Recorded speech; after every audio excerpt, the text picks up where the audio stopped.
أعوذ بالله من الشيطان الرجيم. بسم الله الرحمن الرحيم. ولا تقتلوا أولادكم خشية إملاق نحن نرزقهم وإياكم إن قتلهم كان خطأ كبيرا. سورة بنی اسرائیل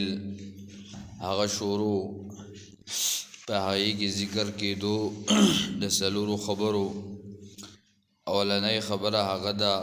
52 آیت پورې هغه ذکر کېده 58 آیت پورې، خو بیا د 20 آیت پورې 20 آیت پورې دا خبره ذکر کېده څوک چې شرک کوي او دغه شرک همیشه کوي الله په دنیا کې عذاب را لېږي. دا غینه یو نمونه د بنی اسرائیلو ذکر کړه. اوس د آیت نمبر 20 نه درې خبرې ذکر کولې. یو خبره دا وه چې تاسو شرک مه کوئ، په دې باندې د الله عذاب هغه ختمیږي، یعنی د الله عذاب ناراضي. او د مخلوق خدا سره احسان کوي. نو 20 آیت کې د الله سره څوک شریک مگر زو عبادت داغه کوي. او بیا د 30 آیت نواله تر 13 پورې پدې کې د مخلوق سره احسان او ښه کوي. پدې کې دغه تذکره ذکر کړه. نو منګ ویلو چې پدې کې 25 احکامات ذکر کړي. نو پدې ځای پورې اتا وامر او ونواهی، یعنی اتو کارونو حکم د وونه منع کېدل ول او د هغې تفصیل ذکر شو. اوس دلته ذکر کوي 14 نمبر حکم دی، ولا تقتلوا اولادکم خشیة املاق، موجنی بچی خپل د وجې د یری د لوږې نه. نحن نرزقهم و ایاکم، روزی ورکو دوی لرا، و ایاکم او تاسو لرا. ان قتلهم کان خطئا کبیرا، یقینا د دوی وجل دا ګناه لویه ده. نو په دې کې ذکر کوي مخکې سره ربط، مخکې د مور پلار د حق تذکره وشوه، دلته د بچی د حق ذکر کوي. یو څو خبرې په هغې باندې مفسرینو ذکر کړي دي. یو خبره د هغې نه اول دا ده چې قتل د اولاد د جهالت په دور کې به خلکو خپلې لوڼه ژوندۍ ښخولې، خپلې لوڼه به یې جمدۍ دفن کولې. وجه څه وه چې جهالتو او د نبی علیه صلات وسلام د پیدایش نه مخکې 6 میاشتې په فرانس کې یو میټینګ وشو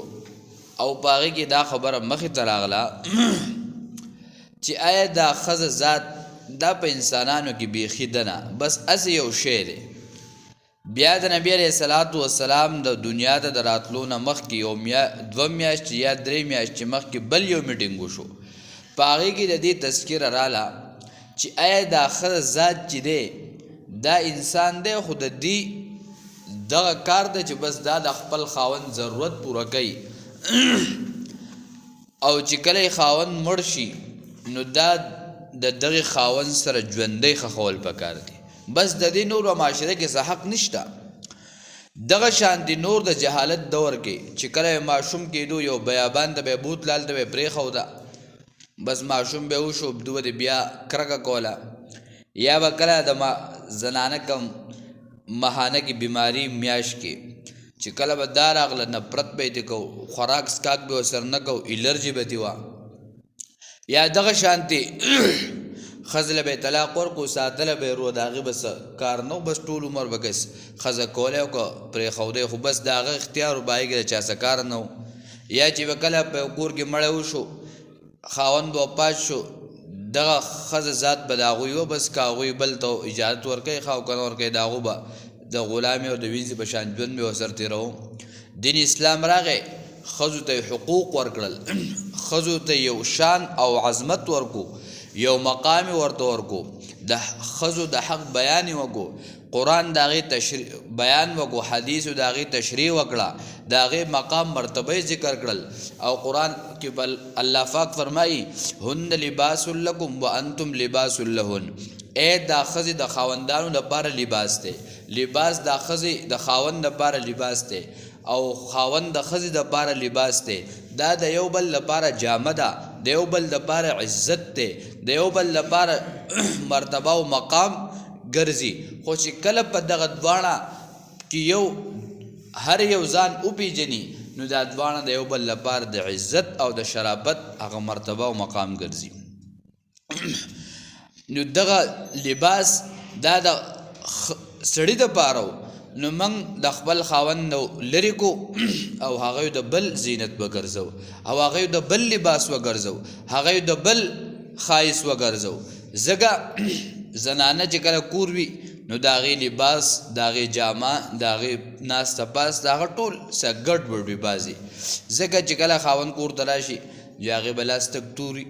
کله به یو کار کله بل کار کله ماشوموال یو خبره کله بله خبره او چې کله بهر ته ځي نو بیا د هغې پوزیشن بدلي دا کریمونه او دا سپریګان او دا څیزونه ولګوي نو بهر سړی ورته ګوري چې هلکه دا څوک دی او دا بین روانې په لاره باندې نو بیا چې څومره د سړي نظر لګي جو پردی سړی هم سې کوي ځکه هغې په خپله به ځان پسې دا خلک کتول لیدل او کتل ته شروع کړي ځکه په ځان یې داسې قسمه څیزونه ومږل چې هغې ته د ټولو خلکو یو ذهن راغی اوس یو زنانه په ځان یو څیز نه دی مږلی بین بین بس دا په لاره تېره شو یا ورته چاکدر یا په مخه له خو چې کم ځانه پوزیشن کړی کپړې لنګې تنګې او یو څښا غوندې بڼونه یې بسر کړی او نوکونه یې غټ کړي او نن سبا زموږ د زنانو پوزیشن شه دی نوکونه یې دومره غټ غټ کړي او یو عالم ذکر کړی چې کومې زنانه 15 ورځونه نوکونه دا غټ پاتې شول د دې سره د رزق خوړل حرام دي او زموږ زنانه نن ټول وګوره پوزیشن دی د هرې ښځې نوکونه دومره غټ شوي دي ته به دې سره خوراک څنګه کوې دا حرام خوراک ته خوري د پلار غریب ټول ورځ هغه به مزدورۍ او دیاړۍ کې خپل ژوند صرف کړي او چې کله ماښام راشي هغه حلال رزق ته به ځان حرامې ولې په ځان باندې حرامې حلال رزق نه دغه حلال رزق د خوړلو په حلاله طریقه د هغې استعمال وکړه چې هغه حلال ستا لپاره حرام نه ګرځي نو ولې موږ داسې چلونه کوو د دې وجې نه نو دا ښځه څه د خاوند او حدیث کې راځي نبی علیه السلام وفرمیل که چېرته د الله نه ما سوا بل چا ته سجده وي ما به ښځې ته حکم کړی چې خپل خاوند ته سجده وکړه د خاوند دومره مقام مرتبه ده نن په معاشره کې د خاوند مقام شته مرتبه شته نشته د بل دوکاندار به بچي نه کېږي د بل ماما کاکا به وي د تره زوی د ترور د زوی مقام خو د خاوند مقام نشته ولې چې موږ خو بس د سارو ژوند دی نو الله پاک تا ته وایي چې ستا لباس دا خاوند دی نو خپل لباس هغه وګرځو خپل عزت خپل هغه ښایست هغه ته برابرول نو د هغې سره مینه پیدا کېږي ژوند ښایسته کېږي او دواړه دنیا دې هم ښایسته شوه او آخرت دې هم څه شو دا ښایسته شو به هر حال نو یو به دوی خپل اولاد بچی قتل کول نو چې کله دین اسلام راغی او خپل لور به دا به پیغور ګڼو عار به ګڼو هلکه سبا ماته یو سړی وایي چې ستا لور واده شوه ستا لور د بل کره لاړه او د بل ته واده شوه الن کې دا سوچ پکارو چې تم د چا نه پیدا یې دا به هم د چا لور وي دا به هم د چا نه پیدا شوي او دې مقام ته به رسېدلي نو د هغې نه بس دغه مقام چې تاله الله اولاد درکو شکر یې ادا کړه د الله نعمت دی او د الله د نعمت قدر پکار الله نعمت څه کوي استوا کوي دویم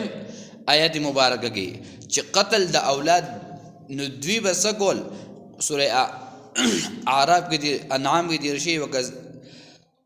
وکذلک زین لکثیر من المشرکین قتل اولادهم چې دوی به خپل اولاد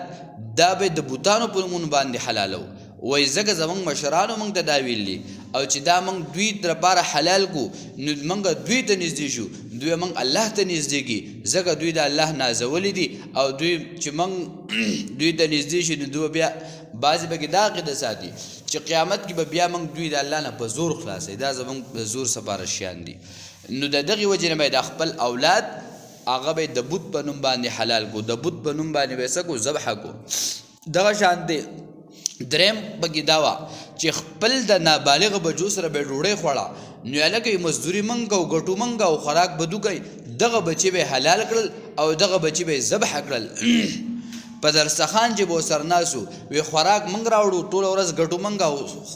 سټي به دوی خوري به دوی نو دغه بچی به سکول حلالول او سلورم نمبر خپل اولاد به قتل کو د وجه د فقر نه وی الکه وی دا روزي منګټو او بس ډوډۍ وکم زی او خوراک سکاک به دومره کم زی دغه بوجه باندې خپل اولاد سکو قتلو پنځم نمبر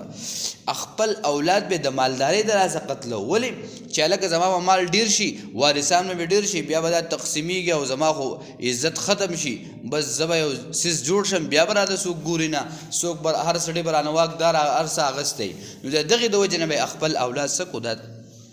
قتل کو او دغه مثال د مشرکانو چې دوی د خپل اولاد قتلو دغه شان د فرعون دغه اولاد قتلول او بل د اولاد قتل چې پاغي سره د مور او خزه ذات چې هغه د علاج معالجه په وجه باندې خپل اولاد څخه قتلای یو خو هغه د چې وقبل یو عذر دی بیماری ده د وفات خطر ده بل یو داسې مسله ده چې د هغې د وجې نه انسان ته مسلې او د ډاکټر وایي چې هلکه ستا لپاره دا طریقه صحیح نه ده ځکه تا ته تکلیف در رسي او ستا ژوند ته خطره ده نو بیا جایز دی دې ته ویل کېږي قتل خفي یا چې موږ مکمل بندش هغه وکړو نو د دې انسان د دوی ایمان نشته ځکه چې الله دا رزق دوله ورکوي ستا په وجه ورکوي وروسته حدیث کې بیا خبره ذکر کو چې دا بنده چې کله پیدا شي وي د دې انسان دی غاړې ته ټوکړی په هغې کې د رزق د نیکبختي او بدبختي هر څه ولیکلی شي نو د کوم انسان الله دنیا ته راولي هغه انسان لپاره هغه رزق هغه هر څه لیکي بل یو د قتل هغه د روح دی چې د خپل اولاد ته تعلیم د دین ورنګي هغې ته ترغیب ورنګي چې کله ورته د دین تعلیم ورنګي ترغیب ورته ورنګي نو دغه بیا بچی وروسته هغه غلاګر جوړ شي هغه زناکار جوړ شي هغه جهالت والا وګرځي ځکه هغه د تاسو خودري نه دي بس چې ماشوم لږ یو ناظره یو پیره ختمه کړي یا نه بس چېرې پنجر والا سره او چېرې بجلو والا سره او څوک په یو طرف ځغلی او څوک په بل طرف ځغلی نو چې کله هغه بیا لږ لوی شي جو هغه بیا دغه چل نو د هغه لپاره د تربیت که سړی ټوله ورځ دنیا کوي نو پکار د شپې د ماښام ټایم خپل وخت ورکولی یو سړي په کور کې غربت دی په غریبوالی دی د ورځې دی کوي خو د ماښام نه وروسته د هغه لپاره د مدرسې انتخاب وکړي د هغه تعلیم لپاره د انتخاب وکړي چې آیا د ژوند دا ښایسته شي ژوند یې څه شي دا براحت او بسکون شي نو تربیت اصل د دین دی ګوره تعلیم د دنیا صحیح دی خو دا صرف د دنیا پیدا ده او د دین تعلیم دا د آخرت او د دنیا دواړو پیدا ده دغه وجه نه د اولاد قتل هغه سره بېدیني ده چې سړی ورته د دین تعلیم نه ښایي مونځ ورته نه ښایي فرض واجب ورته نه ښایي جنازه ورته نه ښایي داسې خلک هم په دنیا کې نن موجود دی په دې اوسني دور کې چې کله کور والا مړه شي د چا مور مړی هغه له به جنازه هغه سپېمې به ډانګې کړي او برید به دغه کړي او کلین شو به یې کړي هغه سیټ ته به ولاړې خپل مور یو سړی د خپل مور په جنازه کې شرکت نه کوي دی به هم لا وایي چې زما مور او سترګو نه به کڼې او دا به بهیږي چې زما مور ده تا له جنازه ته مسلمان د مسلمان خو مسلمان 15 حقونه دي بل مسلمان پرېږده ستا له مور په تا څومره حق دی نو چې ته جنازې ټایم دی ته دیوال تل ته شاته شاګرد دی او دیوال کې هسې هغه کڼې مخ کې به یې را به نو د دې څه پیدا خو نشته ته جنازه زده کا ته تیموم طریقې زده کا ته د غسل طریقې زده کا زموږ داسې ځوانان هلکان به چې هغو د غسل طریقه هم نه ورځي چې دا غسل څنګه شی دی خو صرف په دغه مخ باندې یو څو کریمونه راکاږي او بار شو سپري ځان ته وکړي چې بار وایي هلکه زه ښایسته یم نور د غسل تپوس دې وکړه په جنابت کې به ګرځي اکثر بچاته هلکه مانځه ټایم دی جامې مې څښا دي هلکه ستا جامې ولې څښا دي ته خو څه ښځه نه یې چې ستا د بیماري ده ستا جامې به څه باندې څښا شوې ته خو مسلمان یې ته به پنځه وخته مونځ کوې کله ناکله چېرته عذر په بنا باندې انسان ته دارې شوې د وړو بول له لاسه بل څه حکم عذر راغی او جدا خبر ده اوس مستقل تاله سړی جومات ته وایي مړه جامې مې ښه نه دي نو جامې ستا ښه نه دي خو پته نه لګي چې څه وجه کېدی شي نو مطلب دا چې انسان دا دین هم د ده لپاره سره او د 24 ګنټو ژوند کې د خپل هغه 24 ګنټې علم دا پر انسان فرض دی چې دا به زده کوي. یوازې دا نه چې سهار ته لاړې کاروبار چل درځي ماښام پورې خلک ښه په سټ کې حلال کو ښه ډبل چې دوه ګټلې ماښام رالې تا ته بیا نور د مانځه پته نه لګي تا له فرض مونځ پته نه لګي د ډک او د تش پته درته نه لګي ولې وخت نشته درس وخت زموږ سره نشته د قرآن د ناستې وخت زموږ سره نشته چې قرآن باندې ستا عقیده سم نشي په قرآن باندې ته سم نشي نو بعضې پکې لاوی مړ وي دا قرآن په دې باندې دومره وخت بیان شو په دې باندې سوکسۍ کېږي نه د صحابو زندګي په څه بدله شوې وه دا په قرآن بدله شوې وه خو چې یو سړی په صحیح نیت راشي په صحیح نیت خو واوري که نه په صحیح نیت باندې کښېني نو زموږ ناز دلته او نیت بل شان دی بس په تندي و 12 بجې چې اوس به کله ټلی کوي چې بس مانځه ته ودرېږو د دې وجې نه د دین تربیت دا د انسان لپاره څه دا ورکول ضروري دي چې خپل بچی ته د تعلیم د دین ورنکو دا خپل بچی د سکو قتل کو دا د روح قتل روحانی قتل دی ویل کېږي. او حدیث کې راځي وای قیامت په تر هغه وخته پورې قایم نشي چې پلار دی او څلور 15 بچو ارمان ونه کړي چې الله دا څلور راکړی وی نه وی راکړی دا چې درې وی دا درې نه وی راکړی چې دا یو وی چې دای نه وی راکړی چې د سراړو بچي مې نه وی دا بچی پلار به ارمان کوي ولې چې د دې 15 او شپږ او 10 بچي کېدل د تعلیم د دنیا ورکو تعلیم د دین ورته نه ورکو د سارے ورکشاپ ته لیږو خو د هغې د دین تعلیم ولا نه ورکو نو دغه د تعلیم د معنوي او حکمي قتل دغه دی چې د تربیت د دین ورکو او د لس بچی دي او هر یو ورته داجي په خیر علي کاکا په خیر علي دادا په خیر علي او هر سړی ورته بلا یو بچی ورته نن پلار میلاو شو راځي چې زه کور ته ویسم بل بچی هلته په دوکان کې راځي دادا ته خو رالې ستړی شوی کېنه یو کپ چیول زر راوړي سبزي به اب زر واخلم نو دی به څومره خوشحاله دی به چې لس په ځای 15 وی څومره به خوشحاله ځکه چې هلته تربیت په صحیح طریقه شي دادا خو پیژني کاکا پیژني که نه ماما خو پیژني خو چې تربیت یې شوی نه او صحیح پیژندلی نه جو بیا هېڅ هم نشته بس کاغذ یا چې سلامونه به کوي خو ځان له به کوي تاسو ته مې قصه کړې وه که نه چې بیا پلار لاړ شي نو بیا چې لږ تعلیم یې کړی که نه یو څو ټکي ول د انګلیش ورځي وایي دا زموږ دیقان راغی پلار ته بیا څه وایي دا دیقان راغی نو چې سړی تعلیم وکړي او پلار ته دیقان وایي نو بلغه تعلیم باندې تندر غورځي په دغه تعلیم باندې سکې بهرحال نو د دغې وجې نه چې ادب دغه تعلیم د دنیا جنازه دا ټول د زدګي نو په دې آیت کې ولا تقتلوا اولادکم خشیه املاق موت نه بچ خپل د وجې د یری د لوګینا الله وای نحن نرزقهم و اياكم روزي ورکو دوی لرا و اياكم او تاسو لرا نو دلته تخصیص وکړو اول اولاد ذکر کو دا روزي در کوم تاسو دی اولاد لا بیا تاسو ذکر کړئ چې تاسو لم روزي در کوم ځکه روزي رسان دا الله دی رزق ورکون کې الله دی چا عزت ذلت ورکون کې دا الله دی چې کله دا خبره ذهن دراله په دا خبره په ذهن کې کېناسته چې هر څه ورکون کې یو دا الله ذات دی د دنیا معاشره به څه صحیح شي یعنی چې تعالی دا رزق درکې مثلا تعالی 100 روپۍ درکړي خود دغه 100 روپو کې خو ستا 100 روپۍ دي خو که دا 900 درکړي دي نو ته به دې سوچ وکړه چې په کور کې یو 15 لوڼه دي ستا بس الله وایي دا 900 روپۍ دا ستا د 15 لوڼو برکت دی دا ستا نه دی ستا خو د 100 روپو حقو خو تعالی ما دا 900 د دې لپاره درکړي یو 15 لوڼه دي په کور کې دي دا د هغوی کار کسب نشي کولی هغوی ګټه نشي کولی دا په هغو باندې خرچه دا په هغوی باندې ولګوه څه کمزوري دي هغوی ته ولګوه دغه شان دي په کور کې دي خور ده او کمزوري ده الله وایي دا 200 مې درکړي سل ستا خو سل به دې خور ولګوه دا مې د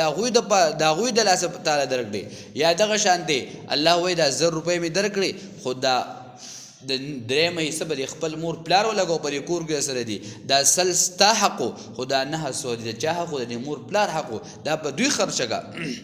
دغه شان دی الله وایي موږ چې ستاسو دا مدد کو وختن په وختن باندې خو دا د هغه کمزورو خلکو د لاسه چې ستا سره په کور کې دی یو سړی دا نه وایي چې زما دومره باډي ده او ما دومره زه سهار لاړم ما استاد لاړم او دومره مې وګټلې نه دا کم خلک چې په کور کې دی دا د دې خلکو برکت دی دا رزق چې درکوي دا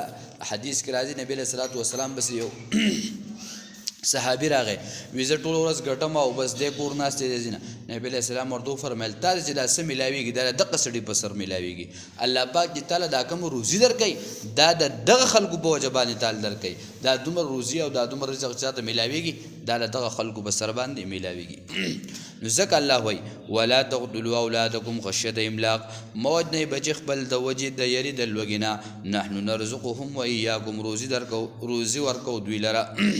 وَإِيَّاكُمْ وَتَاسُ لَرَا إِنَّ قَتْلَهُمْ كَانَ خِطْئًا كَبِيرًا یقینا د دوی دا وجل دا ګناه لویه ده د خپل بچي وجل هغه بیا دغه که د جهل په وجه او که بیا د بېدینۍ په وجه باندې وجل دا څه دا ګناه لویه ده خطا ویلی کېږي یو سړی د صحیح لارې نه غلط لارې طرف ته ګرځېدل د دین د لارې نه هغه بېدینۍ ته ګرځېدل دې ته خطا ویلی کېږي یو خطا د سړي نه ګناه وشو هغه په خطا دی وشو نو هغې د خطا وایي په خا باندې زبر او چې کله خطا راشي یعنې د صحیح سیده لار د نیغې لار د دین نه ګرځېدل بل د ګمراهۍ لارې ده نو دا 14 حکم ذکر شو ولا تقربوا الزنا انه كان فاحشه وساء سبيلا دا بل حکم دی په دې کې تفصیل دی انشاءالله